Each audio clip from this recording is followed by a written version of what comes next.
9월 5일 모닝글로리에 함께 하신 모든 분들을 주님의 이름으로 환영합니다.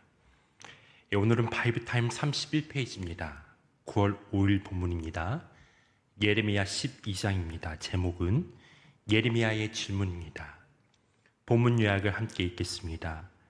예레미야는 참기 힘든 정신적 고통으로 인해 하나님께 질문을 드린다. 하나님은 그를 괴롭히는 이들에게 하나님의 준엄한 형벌이 내릴 것이라고 응답하신다. 우리가 잘 아는 시편 1편은 의인들의 길이 형통할 것임을 노래하고 있습니다. 시편 1편 3절 말씀입니다. 그는 시냇가에 심은 나무가 철이 따라 열매를 맺으며 그 잎사귀가 마르지 아니함 같으니 그가 하는 모든 일이 다 형통하리로다.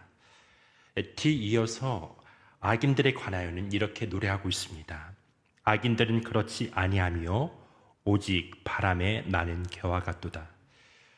의인의 형통함과 악인의 망함이란 주제로 기록된 시편 1편은 그래서 지금까지도 많은 그리스도인들의 그 마음 가운데 위로를 전해주고 있습니다.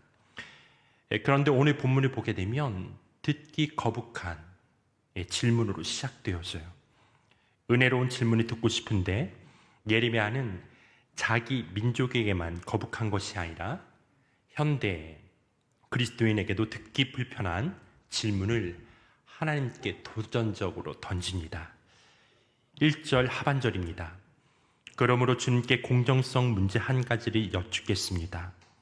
어찌하여 악인들이 형통하며 배신자들이 모두 잘 되기만 합니까? 하나님의 섭리를 믿는 자들에게는 불경건한 질문처럼 보입니다. 그리고 하나님의 섭리를 의심하는 자에게는 반길만한 그런 질문인 것 같아요. 그러한 질문을 하나님의 사람이라는 예언자가 하나님의 공정성, 즉 정의의 문제의식을 가지고 하나님께 던지고 있습니다.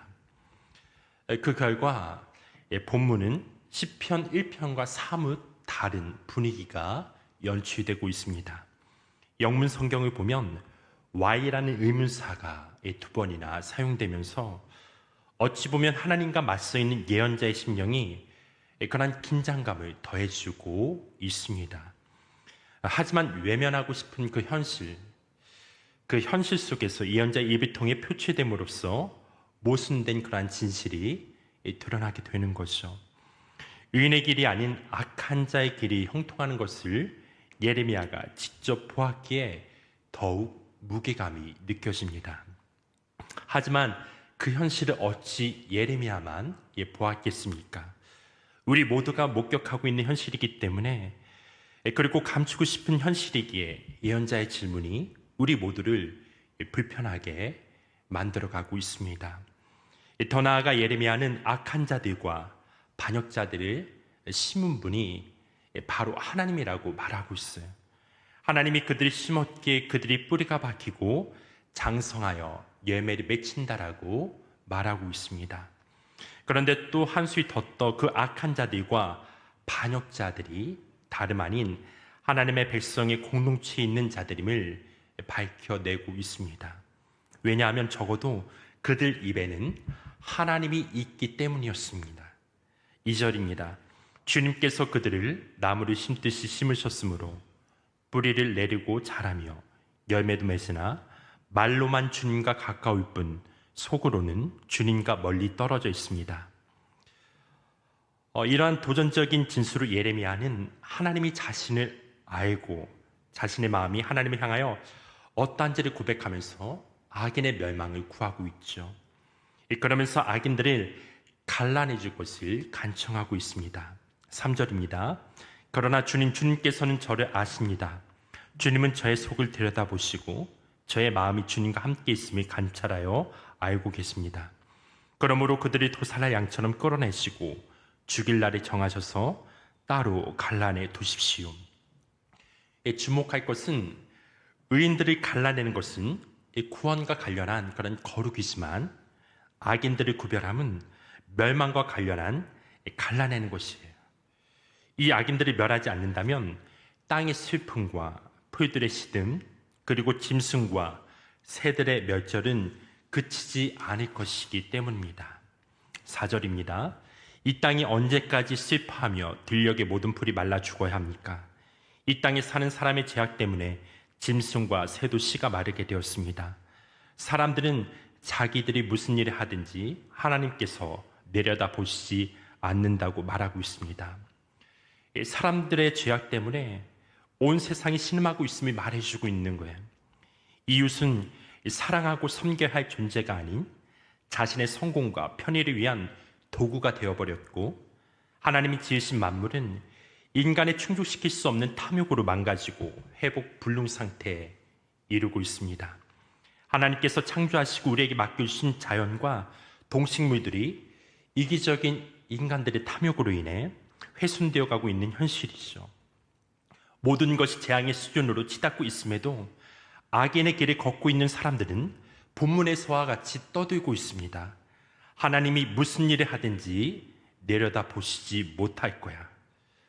이는 하나님이 자신들을 보고 있다는 것을 인식하는 의인들과 완전히 다른 태도이죠. 하나님의 보심을 인식하느냐, 인식하지 않느냐가 의인과 악인의 차이를 만들어내고 있음을 명심해야 합니다. 이에 대해 하나님은 예언자가 제기한 불편한 현실을 부인하지 않습니다. 오히려 예언자가 처한 현실은 장차 닥칠 현실과 비교하면 견주기에도 아까운 현실을 밝혀주고 있습니다. 5절입니다. 내가 사람과 달리기를 해도 피곤하면 어떻게 말과 달리기를 하겠느냐? 내가 조용한 땅에서만 안전하게 살 수 있다면 요단강의 창이란 물속에서는 어찌하겠느냐?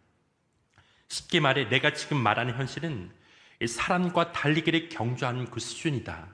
그러나 내가 장차 맡게 될 그러한 상황은 사람과 달리기 하는 경주의 수준이 아니라 말과 달리기를 해야 된다라고 말하고 있는 거예요. 그 예언자의 그 하나님이시죠. 하나님을 원망한 예레미야 항에 대해 하나님은 그의 노고에 대해 수고한다거나 실에 빠져 있는 그를 위로하지 않습니다. 그가 처한 현재 어려움을 보행자와 함께 달리는 것으로, 평안한 땅에 있는 것으로 비유하고 있죠. 말과 경주한다는 것은 앞으로 그가 처할 어려움이 지금보다 훨씬 크다는 것을 말해주고 있습니다. 앞으로 닥칠 어려움은 마치 우기의 모든 것이 집어삼키듯이 흐르는 범람하는 요단강과 같다라고 말하고 있어요. 그러면서 친절하게도 하나님은 한 현실을 덧붙이십니다. 6절입니다. 그렇다 바로 내 친척, 내 집안 식구가 너를 배신하고 바로 그들이 내 뒤에서 소리를 질러 너를 욕한다. 그러므로 그들이 너에게 다정하게 말을 걸어와도 너는 그들을 믿지 마라. 내 친척, 내 집안 식구가 너를 배신하고 너를 욕할 것이라는 현실에, 가족의 몰예와 배신이야말로 인간관계에서는 가장 큰 아픔이 아니겠습니까?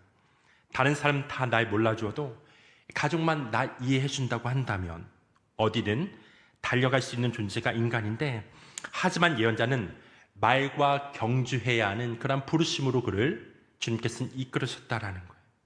보행자가 아니라 말이라는 거죠. 그래서 이 가혹한 현실을 하나님의 사람은 주와 함께 달려야만 하는 현실로 이겨내야 하는 새로운 소명 앞에 서게 됩니다. 우리가 사는 현실에도 여전히 악인의 형통과 반역자들의 평안이 목격되고 있습니다. 세상의 악인과 반역자를 처치하고 하나님의 백성이라는 자들 속에서도 악인과 반역자들을 목격하게 되는 것이죠. 우리도 마찬가지. 우리가 하나님의 그 말씀을 듣고 우리가 하나님의 말씀대로 살아간다고 하지만 그 말씀과 다른 정반대의 삶을 살아가고 있다고 한다면, 복된 자의 길이 아닌 악인의 길을 걷고 있다고 한다면 우리는 반드시 돌이켜야 되라는 거예요. 웬만해서 모든 것을 은혜로 다 감추려고 해요. 그러니까 여러분, 그 은혜는 값싼 은혜가 될 수밖에 없습니다. 우리의 삶을 변화시킬 수가 없어요. 만약 우리가 그러한 어떤 현실을 묵도하게 되고 이 세상에서 예레미야처럼 그러한 상황들을 보게 된다고 한다면 우리 내면 깊은 곳에서 이런 강렬한 질문이 동일하게 터져 나오게 될 것입니다. 1절 하반절을 다시 읽어보겠습니다. 그러므로 주님께 공정성 문제 한 가지를 여쭙겠습니다. 어찌하여 악인들이 형통하며 배신자들이 모두 잘 되기만 합니까?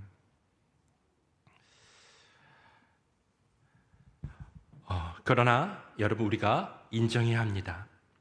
그 현실이야말로 땅이 슬퍼하고 풀이 마른 진짜 현실이라는 것을, 그것을 받아들여야 된다라는 것을. 그래서 하나님께서는 그 예레미야 한 선지자를 세우셔서 다시금 그 주님의 그 나라의 소망을 품고 꿈을 꾸게 하시고 말과 함께 달리기로, 그러면서 그분의 뜻을 이루는 그 삶의 어떤 그런 예언자의 삶을 살아가도록 주님은 독려하고 그를 이끌어가고 있다라는 거예요. 하나님께서 예레미야에게 말씀하셨듯이 달리게 하는 사람과 경주하는 듯 그 한 마음가짐으로 살아서는 안 된다라는 것이죠. 우리도 마찬가지로 함께 경주해야 하는 막상대가 달리게 하는 사람이 아닌 말입니다. 그렇게 우리는 예언자의 심령으로 주와 함께 달려야 한다라는 거죠. 하나님의 보심을 인식하지 않는 악인의 형통을 주목할 것이 아니라 나를 보고 계시는 그 하나님을 주목하며 주와 함께 달려가야 된다라는 거예요.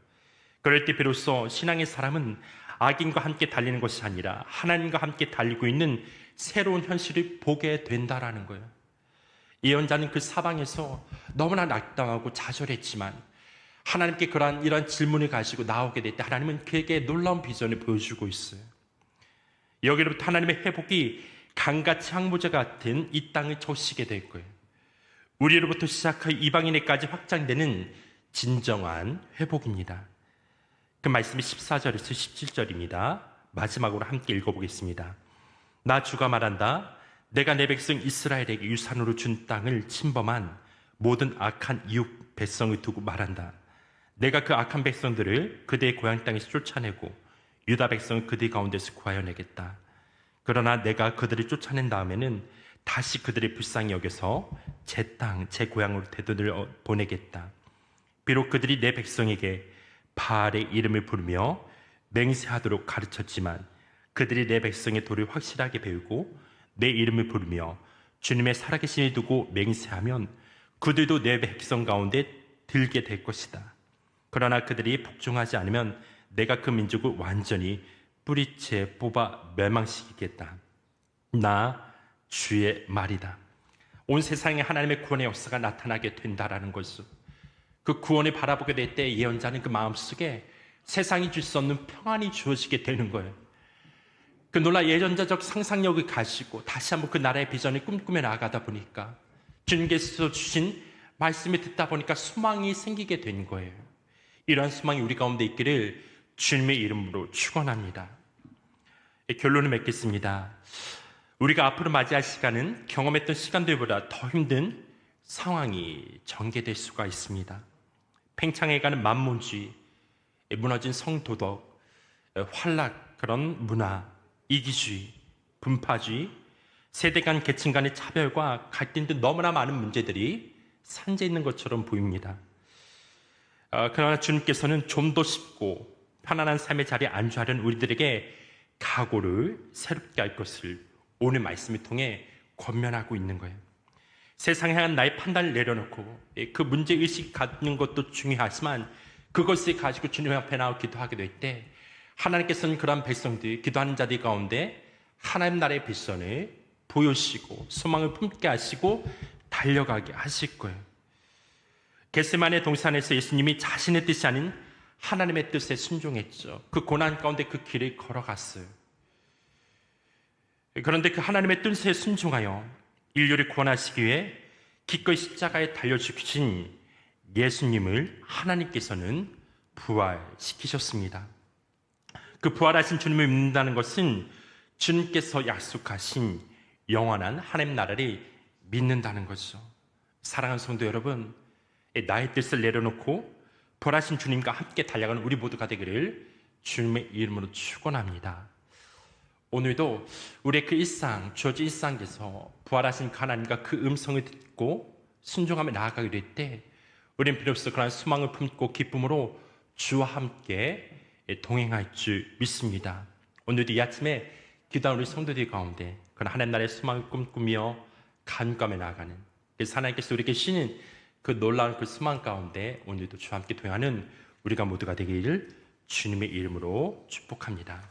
이 시간 제가 기도하고 계속해서 개인 기도하는 시간을 갖겠습니다. 사랑하는 하나님, 우리 현실이 비록 이해하기 힘든 상황이라 할지라도 그 현실을 부인하거나 회피하는 나약한 믿음 없는 자들이 되지 않도록 주님 은혜를 베풀어 주십시오. 계속해서 하나님의 그 은혜로 말미암아 주와 함께 동행함을 통하여서 우리가 세상 가운데 우리와 함께 하신 부활하신 주님을 바라보며 주와 함께 동행하기를 기도합니다.